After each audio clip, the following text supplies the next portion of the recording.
Hello guys, कैसे हो आप सभी? उम्मीद करता हूँ काफ़ी अच्छे होंगे, काफ़ी खुशहाल होंगे और कल से आज आपका दिन बेहतर रहा होगा और आपने बहुत कुछ आज नया कुछ सीखा होगा।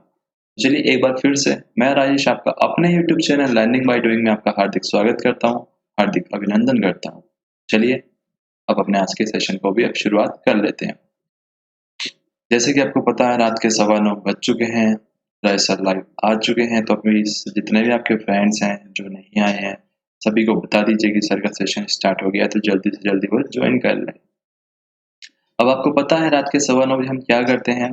द हिंदू एडिटोरियल का हम डिस्कशन करते हैं, तो आज भी हम वही स्टार्ट करने वाले हैं। आज है तारीख 24 अगस्त 2020 और हमारा सबसे ज़्यादा ध्यान जो रहता है टाइम टू लर्न, कुछ ना कुछ ये समय है सीखने का और कुछ नया हासिल करने का। और जो हमारे चैनल का जो मोटो है कि वी लर्न वी ग्रो, हम पढ़ेंगे, हम सीखेंगे और हम बढ़ेंगे, क्योंकि बिना पढ़े और बिना सीखे हम नहीं बढ़ सकते। तो इसीलिए हम डेली कुछ ना कुछ नया सीखते हैं और थोड़ा थोड़ा करके ही हम आगे बढ़ते हैं। तो चलिए, अभी तक आप लोगों ने हमें ट्विटर पे फॉलो नहीं किया है, ट्विटर पे हमें फॉलो कर लीजिए। चैनल को सब्सक्राइब नहीं किया है तो चैनल को सब्सक्राइब कीजिए और बेल आइकन को भी प्रेस कीजिए। टेलीग्राम ग्रुप भी आप सभी ज्वाइन कर लीजिए। अगर आपके पास कोई सजेशन है, कोई फीडबैक है जो आप हमारे शेयर करना चाहते हैं, तो आप हमें जीमेल के ऊपर सेंड कर सकते हैं। तो चलिए आज की अब मोटिवेशन कोट की बात की जाए। सफलता में दोषों को मिटाने की विलक्षण शक्ति है। The success has the eccentric power to remove the defect. कहा जा रहा है जब भी आप सक्सेस और या फिर कोई सफलता और या फिर आप कुछ ऐसा पॉजिटिव हासिल कर लेते हो, अगर छोटे बच्चे की बात की जाए, उसके फाइनल टर्म्स के जो एग्जाम होते हैं, यानी जो मार्च वाले जो एग्जाम होते हैं, अगर वो उसमें अच्छे मार्क्स ले आता है, तो जो इतने भी उसके जो दोष होते हैं ना, जो उसके नेगेटिव रिजल्ट्स होते हैं, जैसे जो फर्स्ट जो क्वार्टरली जो एग्जाम्स होते हैं, जो दिसंबर में एग्जाम्स होते हैं, हाफ ईयरली, उसमें अगर वो सभी में फेल भी हुआ होता है ना, लेकिन अगर वो मार्च वाले एग्जाम्स में अच्छे नंबर से पास हो जाता है, सब सेट ऑफ हो जाते हैं। मतलब कोई नहीं देखता आपके पुराने वाले दोषों को। अगर आपने सफलता हासिल कर ली तो सब आपको उसी सफलता से जानेंगे, ना कि आपके उन पुराने वाले दोषों से कि ये क्वार्टरली एग्जाम्स में फेल हो गया था, दिसंबर के एग्जाम में भी ये तो फेल हुआ था। नहीं, सब जानेंगे अरे मार्च में देखो इसने कितना अच्छा रिजल्ट हासिल किया। उसी प्रकार से आप हमेशा अपने लाइफ में पॉजिटिव रहो और इसी सोच के साथ कि आपको सक्सेस हासिल करना है, कुछ ना कुछ डेली नया सीखते रहो। कोई भी दिन आपका ऐसा नहीं जाना चाहिए जिस दिन आपने कुछ नया ना सीखा हो। तो इसी बात के लिए चलिए आज अपने सेशन को स्टार्ट करते हैं और आज हम फिर से कुछ नया सीखने की कोशिश करते हैं। तो वोकैब के साथ अपना सेशन स्टार्ट हो रहा है। चलिए सीखते हैं पहले वोकैब्स को। फेलिंग मतलब असफलता, a weakness specially in a person's character, a shortcoming. चाहे वो किसी इंसान के व्यक्तिगत कैरेक्टर में हो, उसके स्वभाव में हो, और चाहे वो कोई और असफलता हो या फिर चाहे कोई और कमियां हो। अंडरस्कोर मतलब देखना, a line drawn under a word और फ्रेज फॉर एम्फसाइज। मतलब किसी चीज के ऊपर अब आपका ध्यान चला गया, पहले जो आपके लिए महत्वपूर्ण नहीं था अब आपके लिए वो महत्वपूर्ण भी है, इसलिए आप उसके ऊपर ध्यान भी रख रहे हो। कंट्राडिक्शन मतलब विरोध करना किसी चीज का, किसी चीज के आप अगेंस्ट में हो। A combination of statements, ideas और features which are oppose to one another. यानी हो सकता है कि मैंने कुछ और कहा हो लेकिन आपके विचार में कुछ और हो, तो इसलिए जो हमारे आपसी जो विचार हैं वो विरोध कर रहे हैं एक दूसरे के विचारों से। यानी हम सहमत नहीं है एक दूसरे की बातों से। डेडली मतलब प्राण घातक, कॉजिंग और एबल टू कॉज डेथ। मतलब इतनी ज्यादा वो हानिकारक है, उससे हमारी जान भी जा सकती है। ब्लेज मतलब दहकना, बर्न फियर्सली और ब्राइटली। यानी एकदम से जब आग लगती है तो जो धमाका होता है सामने टुशूम करके, जो एकदम से आग फैलती है, तो उसको कहते हैं ब्लेज, यानी दहक गया पूरा इलाका। जब सिलेंडर कभी ब्लास्ट होता है तो उसकी गूंज काफी दूर तक पहुंचती है। पेरिश मतलब नष्ट हो जाना, कोई चीज खत्म हो जाना, कोई चीज खराब हो जाना। अगर हम फल सब्जियों की बात करते हैं तो उसमें वो क्या खराबी के तौर पे इसको यूज करते हैं कि वो खराब हो गई। सफर कंप्लीट रुइन और डिस्ट्रक्शन। एस्केप मतलब पलायन करना, यानी वहां से छुप के भाग जाना, यानी बाहर निकल जाना उस समस्या से, उस स्थिति से, उस घर से, उस जगह से। पर एक फ्री फ्रॉम कन्फाइनमेंट और कंट्रोल, यानी एकदम से तोड़ ताड़ के बाहर हो जाना, आजाद हो जाना। टनल मतलब सुरंग होती है, an artificial underground passage, specially one built through a hill और अंडर ए बिल्डिंग, रोड और रिवर। यानी जो सुरंग बनाई जाती है, वैसा तो है नहीं ना आपकी छत के ऊपर पेड़ों में बनेगी, वहां पे तो नहीं बनेगी, जाहिर सी बात है। कहाँ बनती है? या तो पहाड़ों में बनती है, या जैसे दिल्ली में जो मेट्रो है काफी सारी अंडरग्राउंड है, तो वो किसके जो रोड है, जो मकान है, उनके नीचे से गई हुई है, तो वहां पे क्या सुरंग बनी हुई है। और रिवर या फिर नदियों के नीचे से जब भी कोई अगर काम चलता है तो वहां पे भी नीचे सुरंग बनती है, तो उसे क्या कहते हैं? उस सुरंग को इंग्लिश में टनल। ओवरब्लेम यानी अभिभूत हो जाना, यानी आपको अंदर से बहुत ज्यादा खुशी हो रही है किसी चीज की, आप उसके लिए बहुत ज्यादा एक्साइटेड हो। Have a strong emotional effect, यानी आपका उससे बहुत ज्यादा लगाव है। स्मोक मतलब धुआं, a visible suspension of carbon or other particles in air, typically one emitted from a burning substance। खास तौर पे वो जब कोई चीज जलती है तो जो धुआं उठता है तो उसे हम क्या कहते हैं? स्मोक। फ्ली लफू चक्कर हो जाना, मतलब छू मंतर एक तरह से गायब हो जाना। Run away from a place और सिचुएशन ऑफ डेंजर, जैसे एक मूवी भी है ना मिस्टर इंडिया वाली, उसी की तरह एकदम छू मंतर। स्पेक्टेकल मतलब चमत्कार हो गया। कौन सा चमत्कार हो गया? कुछ भी हो सकता है जी। A visually striking performance और display। अनगल्फ यानी निगल जाना, यानी वहां पे जो चीज है वो समाप्त हो चुकी है, अब पूरी जगह वो फैल चुका है, यानी हर जगह उसने अपनी चपेट में ले लिया। Of a natural force wipe over something so as to surround और कवर इट कंप्लीटली, यानी पूरी तरीके से जो धुआं है वो फैल चुका है, निगल चुका है वहां पे जितने भी लोग हैं उनकी जानों। मैन्यूवर यानी पैंतरेबाजी, यानी आपकी जो चालाकी है, आपकी एक्टिविटी है, उस टाइम पे आप कितने एक्टिव हो, किस प्रकार से आपकी सोच है, उसके लिए अगर जब भी कोई कठिन समस्या आपके सामने आ जाए तो आप उसको किस प्रकार से डील करते हो, तो उसे कहते हैं मैन्यूवर। यानी क्या आप अपनी चालाकी पैंतरेबाजी लगाते हो, उसमें क्या जुगाड़ लगाते हो वहां से। ए मूवमेंट और series of moves requiring skill and care, यानी उसके लिए आपकी क्या दिमाग की जरूरत पड़ती है और सावधानी, हल्की सी भी क्योंकि जब कठिनाइयां होती है, अगर सामने आपके आग लगी हो और आपको उस रास्ते से आगे जाना हो, तो आपका दिमाग पूरी तरीके से एक्टिव होना चाहिए और साथ ही साथ आपको सावधान, कि ऐसा नहीं है चलते फिर चल मैं तो आ रहा हूँ आग, देखता हूँ क्या कर लेगी, तो वो तो बता ही देगी फिर क्या कर लेगी। इसी प्रकार से सावधानी से। प्रोब मतलब छानबीन, इन्वेस्टिगेशन करना। A thorough investigation into a crime और अदर मैटर, यानी जो आजकल जो सीबीआई वाला जो मैटर चल रहा है उसमें भी आपने कई बार सुना होगा, अगर इंग्लिश न्यूज़ देखते हो तो प्रोब प्रोब प्रोब मतलब इन्वेस्टिगेशन, छानबीन करना। लैकुना मतलब अभाव, किसी चीज की कमी है, वहां पे खामियां हैं।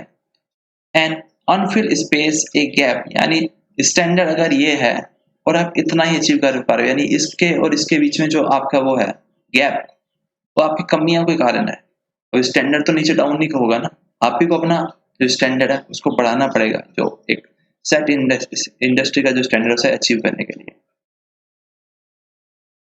कैटास्ट्रोफ मतलब दुर्घटना होना, इंसिडेंट होना, घटना का घटना और वहां पे भयानक होना, दुर्दशा होना, वहां पे लोगों की जानों को जाना और काफी ज्यादा हानिकारक है। An event causing great and usually sudden damage और सफरिंग, ए डिजास्टर, खास तौर पे आपदा भी हो सकती है वो, कि आपदा आ गई है वहां पे पूरी तरीके से क्या है, डैमेज हो गई, तबाह हो गए, लोग पीड़ित हो चुके हैं वहां पे, तो उसे क्या कहेंगे? कैटास्ट्रोफ यानी दुर्घटना। आई ट्रिपल ई, तो आई ट्रिपल ई का सबसे पहले हमें फुल फॉर्म पता होना चाहिए, आई ट्रिपल ई होता क्या है? Institute of electrical and electronics engineers. अब ये क्या है इसके बारे में भी मैंने बताया यहाँ पे। The I triple is a professional association, एक संगठन है क्या, दैट डेवलप्स, जो विकसित करता है, विकास करता है, डिफाइन करता है, यानी आपको एक्सप्लेन करके बताता है, और रिव्यू उसके ऊपर देखता है, समीक्षा करता है किस चीज की? इलेक्ट्रॉनिक्स एंड कंप्यूटर साइंस के स्टैंडर्ड्स की। सब स्टेशन यानी उप station, a set of equipment reducing the high voltage of electrical power transmission to that suitable for supply to consumer। यानी अब जहाँ पे बिजली जो बन रही है, वहाँ पे एक तो मेन हो गया, एक उसके नीचे जो सब स्टेशन है जहाँ से क्या कंज्यूमर्स तक जो बिजली पहुँचेगी, तो उसे क्या कहते हैं सब स्टेशंस। अब एकदम से तो है नहीं ना कि अगर मान लो 100 यहाँ पे बिजली बन रही है और 100 की 100 एक घर में पहुँच, तो अलग से उसके लिए जो वोल्टेज है जितना चाहिए होता है उसको डिस्ट्रीब्यूट करना, तो उसे क्या कहेंगे सब स्टेशंस। वेंटिलेशन यानी वायु का संचार होना, यानी जहाँ से हवा आ जा सके, अच्छी हवा आ जाए और गंदी हवा बाहर चली जाए। यानी हवा आती जाती रहे, एकदम पैक एयर टाइट, जैसे कंटेनर्स जो होते हैं, यानी कई जैसे डिब्बे का नाम सुना होगा आपने, कि इसमें हवा नहीं आनी चाहिए वरना कोई चीज़ खराब हो जाएगी। तो वैसे जो जगह है वो नहीं होनी चाहिए, वहाँ पे क्या वेंटिलेशन होना चाहिए, यानी हवा आती जाती रहनी चाहिए, हवा पास होनी चाहिए। The provision of a fresh air to a room building, यानी चाहे वो कमरा हो, चाहे आपकी जो बिल्डिंग यानी पूरा मकान हो, उसमें भी इस प्रकार की होनी चाहिए। रिटार्डेंट यानी मंदक। अब मंदक क्या होता है उसको भी जानते हैं। एक फैब्रिक और सब्सटेंस, यानी एक फैब्रिक हो सकता है या वो कोई सब्सटेंस हो सकता है, दैट जो प्रिवेंट करता है और inhibit something, specially the outbreak of fire, और जो रोकता है आग के फैलाव होने से। यानी जो आग लगती है उसके बाद और ना भड़के, तो ऐसे हमें फैब्रिक्स और ऐसे सब्सटेंसेस को यूज करना चाहिए। इन्फर्नो यानी नरक। अब नरक का यहाँ पे क्या सेंस है वो आगे बताया गया है। A large fire that is dangerously out of control, यानी एक विशाल आग जो बहुत ज्यादा हानिकारक है, वो बहुत ज्यादा विनाशकारी है, और वो जो हमारा कंट्रोल है उससे बाहर हो चुकी है, यानी हम उसे काबू नहीं कर पा रहे हैं। तो ऐसी स्थिति में क्या है, लोगों की जान भी जाएगी और जो वहां पे माल रखा होगा उसकी भी हानि होगी। तो इसको कहते हैं इन्फर्नो, यानी एक ऐसी स्थिति जहां से बच के निकलना असंभव हो जाए। NCRB, national crime record bureau. NCRB का फुल फॉर्म क्या होता है, नेशनल क्राइम रिकॉर्ड ब्यूरो। इसका काम क्या होता है, राष्ट्रीय स्तर पर जितने भी जो आप क्राइम होते हैं और जो देखते हो उसका पूरा डेटा बनता है, उसको एनालाइज किया जाता है, कंपेयर किया जाता है कि पिछले साल इस सीजन में ये वाली घटनाएं ज्यादा हुई, इस साल इस वाले टाइम में ये वाली घटनाएं हो रही है, ये वाला अपराध अब बढ़ रहा है, ये वाली घटनाएं कम हो रही है, ये ज्यादा हो रही है। तो इसके पीछे के कारणों को जाना जाता है कि ऐसा इस कारण से क्यों हुआ, क्या वजह रही होगी, उसके पीछे एनालाइज करता है ये। तो ये थी हमारी आज की वोकैब्स। तो आइए बात करते हैं आज का जो आर्टिकल है किस बात के ऊपर है, जो इतनी सारी आग आग आग से संबंधित हमें बातें इसमें सीखने को मिली है। तो आइए पढ़ लेते हैं क्या है आर्टिकल और कुछ नया जान लेते हैं।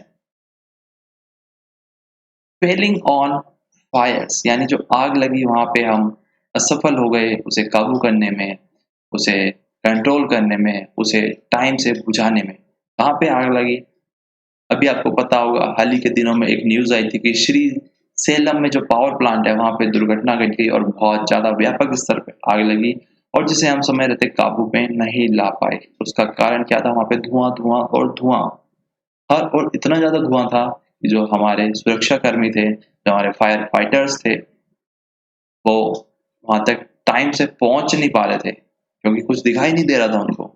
आइए जानते हैं इसमें क्या बताया गया। Sri Salem power plant accident underscored the importance of fire safety codes। यानी जो श्री सेलम का जो पावर प्लांट है वहां पे जो हुई दुर्घटना, अब उसने हमें ये देखने के लिए और अपनी आंख खोलने के लिए मजबूर कर दिया कि कितने ज्यादा महत्वपूर्ण है जो फायर से यानी आग से सुरक्षा के जो निर्देश है, जो स्टैंडर्ड्स है, जो कोड्स बनाए गए हैं। A fire in a hydroelectric station located close to unlimited quantities of water would seem to be a contradiction।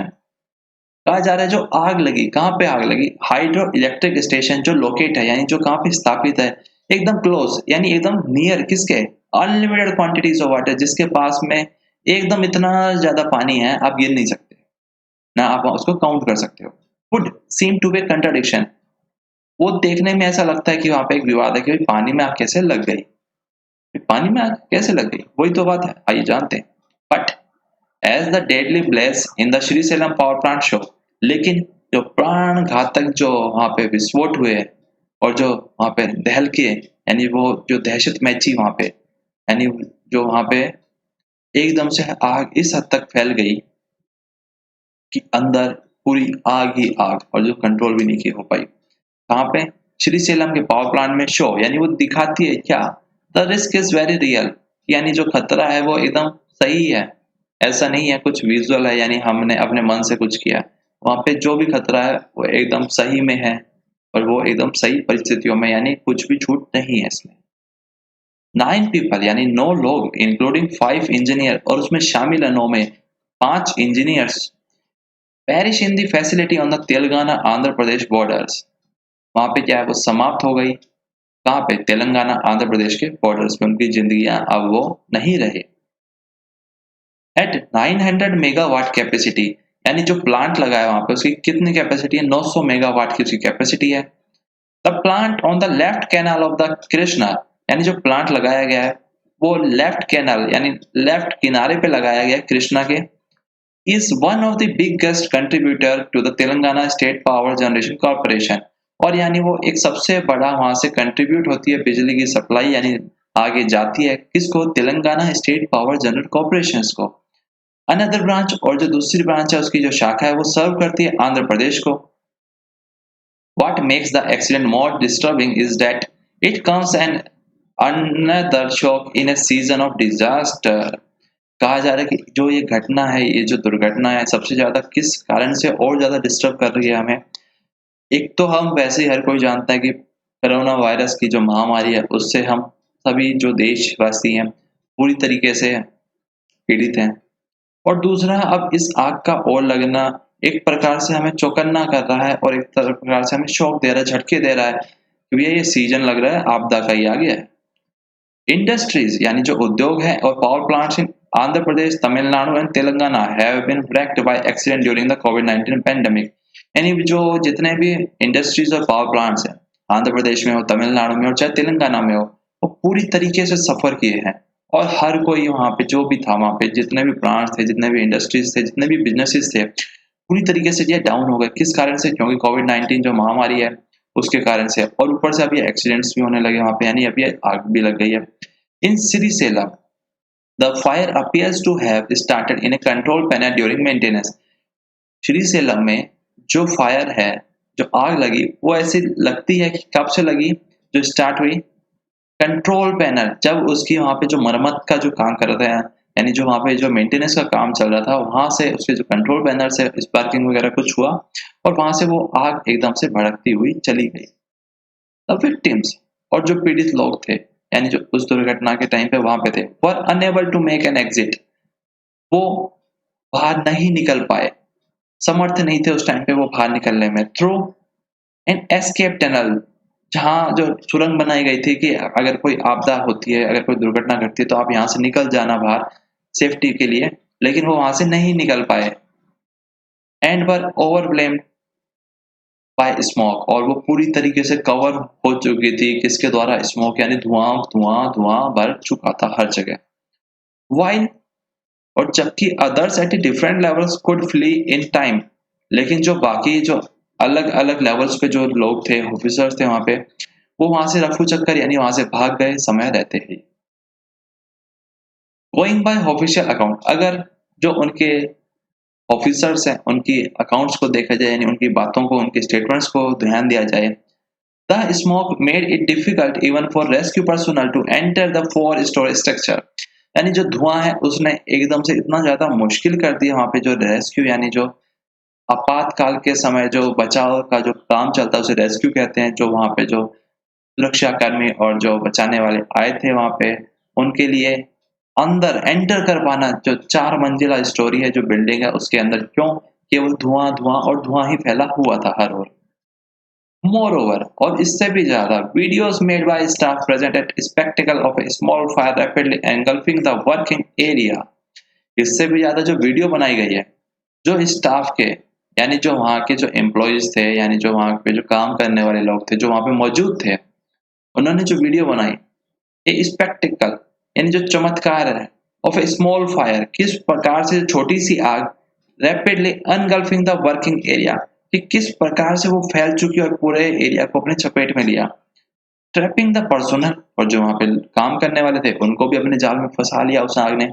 And living little room for manoeuvre, और एकदम केवल छोटा सा ही कमरा छोड़ा वहां पे अपने दिमाग लगाने के लिए कि आप कहां से निकल सकते हो, और थोड़ी छोटा सा ही आपको, आप अपने कितने दिमाग से और कितने सावधानी से निकल सकते हो, क्योंकि हर और जब धुआं धुआं और आग ही आग रहेगा तो आप कहां से निकलोगे, कितना दिमाग चलाओगे। Telangana has instituted a CID inquiry, जो तेलंगाना है उसने ऑर्डर कर दिया है कि वहां पे सीआईडी इंक्वायरी होगी और वो स्टार्ट हो चुकी है। Apart from the plant owners on probe, और ये अलग से होगी, जो प्लांट का जो ऑपरेटर है, जो ऑनर है, जो उन्होंने खुद से जो एक वहां पे छानबीन के लिए वहां पे इन्वेस्टिगेशन स्टार्ट करी है, उसके अलावा भी सीआईडी यानी डबल डबल इन्वेस्टिगेशन वहां पे होगी। बट लेकिन an external technical audit with no conflict of interest would better serve the objective. कहा जा रहा है लेकिन अगर कोई बाहर से आप टेक्निकल ऑडिट करवाते हो with no conflict of interest, जिसमें किसी के भी कॉन्फ्लिक्ट यानी कोई मतभेद ना हो, अपने अपने जो स्वार्थ है उनके या इंटरेस्ट है जिसका भी उसमें, बेटर सर्व द ऑब्जेक्टिव, वो जो आपका उद्देश्य है कि जो छानबीन करके कि किस कारण से लगी और क्या कारण रहे जिससे कि आगे ये घटना ना हो, वो आपको भली बात पूरा कर देगी। क्या टेक्निकल ऑडिट करवा लो आप बाहर से। Identifying lacuna to stop a future catastrophe, और जिससे जो आइडेंटिफाई कर सके यानी आप पहचान पाओगे जो आपके सिस्टम में और जो आपके एरिया में जो कमियां हैं, जिससे क्या है जो भविष्य में होने वाली जो दुर्घटनाएं हैं उसको रोका जा सके। It can determine why the victims could not make a self exit, और सबसे ज्यादा डिटरमाइन और यानी जो देखने की बात यह है कि क्यों जो वहां पे लोग थे वो सेफ एग्जिट नहीं कर पाए। As per the standard procedure, जो एक प्रकार का जो स्टैंडर्ड प्रोसीजर है उसके हिसाब से वो बाहर क्यों नहीं निकल पाए।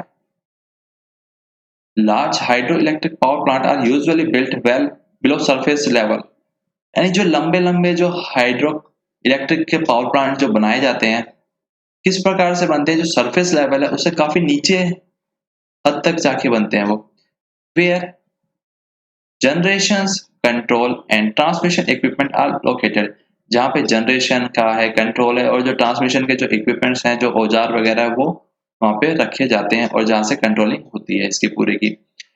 हैंडलिंग ए फायर, और आग को काबू करना becomes complicated in such circumstances, कि एकदम से इतना ज्यादा कॉम्प्लिकेट हो गया इन परिस्थितियों में। एंड सेफ्टी फीचर्स, और जो वहां पे सुरक्षा के जो फीचर्स थे have to be extremely reliable, वो वहां पे क्या होना चाहिए, एकदम आपके भरोसेमंद यानी एकदम काम करने वाले होने चाहिए। ऐसा नहीं है कि मेरे पास सिलेंडर तो है आग बुझाने वाला, लेकिन वो बुझा ही नहीं पाता, वो चलता ही नहीं है, चलाना ही नहीं आता वहां पे मुझे। तो वो कहा जा रहा है कि एकदम क्या है एक्सट्रीमली रिलायबल होते हैं स्टैंडर्ड्स के हिसाब से।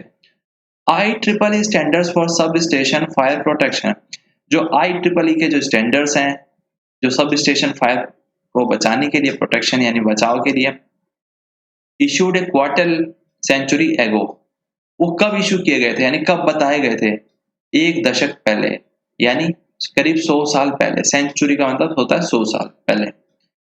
Lay down norms for fixed and portable ventilation system that can remove heavy smoke, और जिसमें क्या है जो नॉर्म्स है यानी जो नियम कायदे हैं एकदम फिक्स और पोर्टेबल, वहां पे वेंटिलेशन का सिस्टम होना चाहिए यानी हवा आती जाती रहनी चाहिए उसमें, जिससे क्या है जो धुआं है वो आसानी से रिमूव की जा सके। As seen in Srisailam, जो कि देखा गया कहाँ पे, श्री सेलम में। Use of fire retardant material in construction, और जब भी आप वहां पे कंस्ट्रक्शन करते हो यानी चाहे वो बिल्डिंग का हो, चाहे वहां पे अंदर कुछ केबिन्स वगैरह का या कोई भी जो कंस्ट्रक्शन होता है वहां पे जो निर्माण कार्य चलता है वहां पे, तो उसमें यूज करनी चाहिए ऐसे मटेरियल, ऐसे सब्सटेंस जिससे आग और ना फैले और जो आग को ना पकड़ पाते हो, यानी आग का और उनका जो कांटेक्ट है वो ना हो पाए। फ्यूल एग्जिस्ट हो, easy vertical escape routes using star cases and alarm systems are all part of safety code। कहा जा रहा है कि जो वहां से निकलने के जो रास्ते हो वो एकदम किससे यूज करके, जैसे सीढ़ियों को यूज करके और जो अलार्म का सिस्टम है, ये सभी एक पार्ट है यानी हिस्सा है सेफ्टी के कोड का, यानी कि जितने भी सुरक्षा के जो उपाय हैं ये सभी उनके क्या है, सुरक्षा करने के लिए एक प्रकार के साधन है जिनको उपयोग में लाया जाता है। वेदर क्या these features were available in the Telangana power plant, अब देखने वाली बात यह होगी क्या ये सभी फीचर्स मौजूद थे तेलंगाना के पावर प्लांट में, एंड इफ देवर, और अगर हाँ वहां पे मौजूद थे ये सभी, Why the personnel could not use them to quickly escape the infernal should be investigation.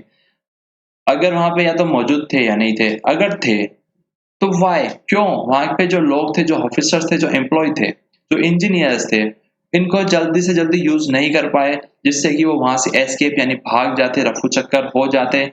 इस एकदम जो भयंकर जो आग फैल चुकी थी, जो आउट ऑफ कंट्रोल हो चुकी, इसको अब जरूरत है क्या, शुड बी इन्वेस्टिगेशन, यानी है यहाँ ये इन्वेस्टिगेट होनी चाहिए, यानी छानबीन होनी चाहिए। अगर थे तो वो इनको यूज क्यों नहीं कर पाए, क्या ये चलते नहीं थे, क्या ये खराब हो चुके थे। The dam fire is primarily the government responsibility. कहा जा रहा है कि जो डैम की फायर यानी जो बांध का जो आग है, ये प्राइमरी प्राथमिक तौर पे जो राज्य सरकार होती है उसकी जिम्मेदारी होती है। बट लेकिन the centre should take the opportunity to review safety in places such as Jharkhand. कहा जा रहा है लेकिन केंद्र सरकार को अब चाहिए, ये जो अवसर है उसे कि रिव्यू करनी चाहिए, यानी फिर से सोचने विचारने चाहिए जो सेफ्टी के जो स्टैंडर्ड्स हैं जो लागू किए गए हैं। जैसे स्थान जैसे झारखंड में भी बहुत सारी कोयल की वहां पे माइंस है, तेलंगाना हो गया, तो झारखंड है हो गया, बहुत सारे अदर स्टेट है। तो क्या सेंटर को सोचना चाहिए कि क्या जो हमारे स्टैंडर्ड्स है वो पर्याप्त हैं, और अगर स्टेट नहीं कर पा रहा है उन स्टैंडर्ड्स को फॉलो, तो सेंटर को वहां पे अपना इंटरफेयर करना चाहिए। वेयर झारखंड के बारे में बताया गया है यहाँ पे, where extensive underground coal field fires have affected remote communities. कहा जा रहा है वहां पे क्या है, जो अंडरग्राउंड यानी कोयले की खदान अब ऊपर तो होगी नहीं ना, नीचे होती है एकदम से, तो वहीं पे क्या आग लग जाती है, और जो अफेक्ट करता है जो वहां पे आसपास के रहने वाले जो समुदाय होते हैं, और वहां पे बहुत सारे लोग मारे भी जाते हैं। India loses many lives to fire each year. और कहा जा रहा है जो भारत है बहुत सारे लोगों की जान हर साल खो देता है आग से, यानी आग की जो दुर्घटना है उसमें बहुत सारे लोगों की जान जाती है। At 12,748 accidental death in 2008। और कहा जा रहा है कि 12,748 जो मौत हुई है वो एक्सीडेंटल यानी दुर्घटना से हुई, कब, 2018 के जो आंकड़े हैं। Nearly double the number of cases cause by force of nature. जो डबल है केसेस, यानी 12,000 के भी डबल है वो केसेस जो कि यानी जो नेचर है, यानी जो प्राकृतिक जो आपदाएं होती है उससे जो डेथ होती है और जो नुकसान पहुंचता है।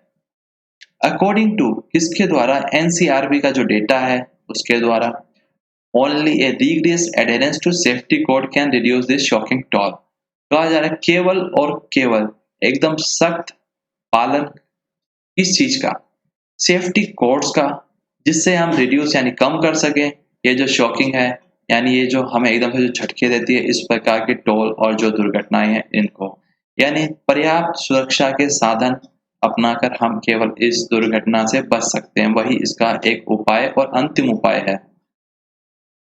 उम्मीद करता हूँ आपको आज का आर्टिकल काफी अच्छा लगा और काफी कुछ नया सीखने को भी मिला होगा। अभी तक आप लोगों ने हमारा चैनल सब्सक्राइब नहीं किया, चैनल को सब्सक्राइब कीजिए और बेल आइकन को प्रेस कीजिए, और अपने दोस्तों से भी ज़्यादा से ज़्यादा वीडियो को शेयर कीजिए।